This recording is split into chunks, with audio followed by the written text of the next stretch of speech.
Hi Homesteader family, welcome back to the journey. I decided to do a little bit more after the porch.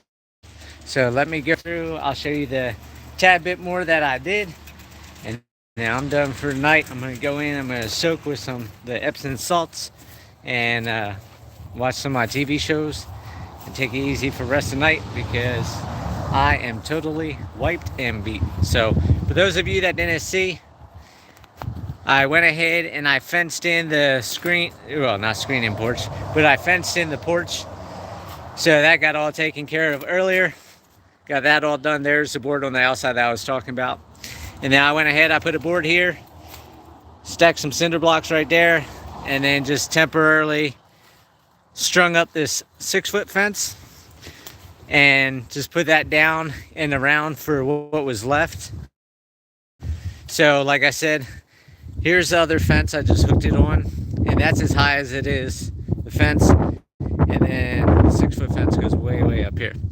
So I'm gonna probably farther back, I'm gonna dig the hole, put the center post, come over here by this one, about 5 feet away, put another post right here, and then do another one angled that way, about 5 feet, and then the cross members and tie it all together.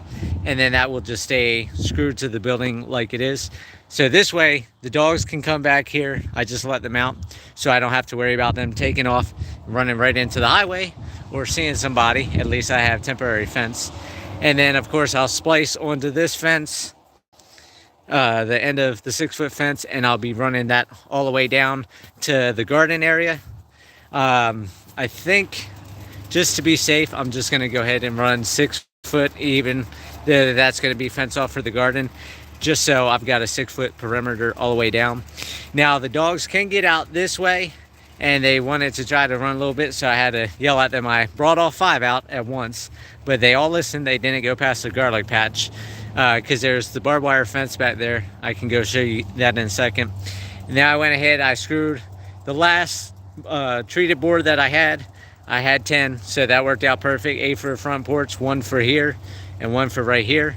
And then just strung this up so the dogs can't just take off this way. And then tonight I can bring out my spotlight, sit my spotlight right here, light up this area. And at night the dogs don't want to take off as bad as daytime because they can see stuff during the day. But this gives them, you know, a good area. They can go around, go to the bathroom, do their business. And then, like I said, from that tree all the way over here to this fence will be that row of the 4-foot sheep and goat fence. So that way the goats can't get into the garden area or stick their head and get their head stuck in the fence. And then this big row of 6-foot fencing will eventually come over here. That row of fencing, well, actually that one will probably just come over here. That one, I'm going to be moving the board to this side of the door right here. When I take out this right here, that used to be a doorway with stairs that came down. So once I cut that door into where the laundry room is, the laundry room's right here to over here. My clothes are hanging right next to the AC unit. Then I'll move this fencing to this side of the door.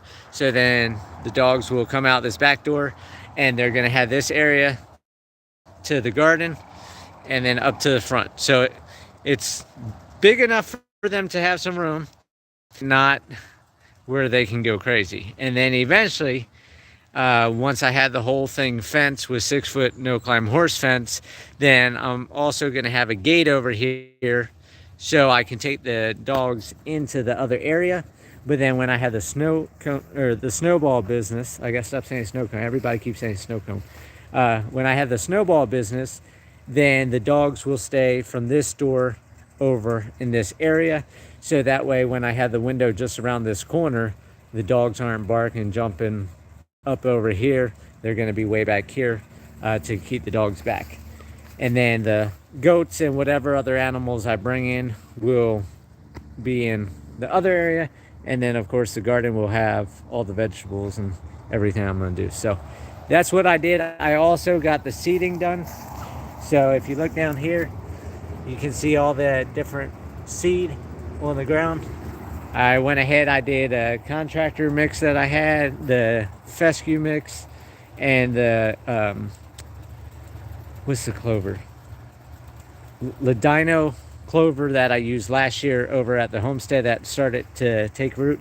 I'm going to take rest of the bag over. I only used about a quarter of the bag. I'm going to take the other 3/4 of the bag and probably do it over at the homestead. And then eventually I'll buy another bag once this is all cleared out, and go ahead and get more grass seed.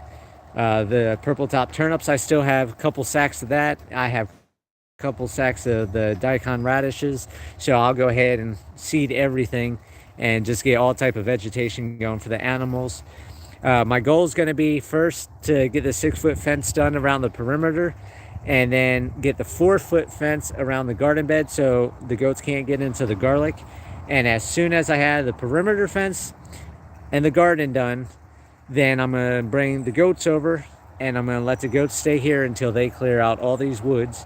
I'm not going to do any more clearing. I'm only going to clear down along the fences, and then where I've got to go from the back of that concrete curb down through the woods, I'll just clear a path so I can get the fencing up, and then I'll let the goats have at it, chew all the trees down, do whatever they want to do. Less work for me. And then once it's all chewed up, it's just going to be sticks sticking up, and I'll go through, cut all the sticks down and seed everything, and then take the goats back to the homestead, let this grow up into a pasture, and then I'll be rotating different animals over here: emus, donkeys, horses, etc. So this is what I did today, and I am done. So I hope everybody has a great night. It was beautiful weather, hot here in Arkansas. I'll talk to you guys later.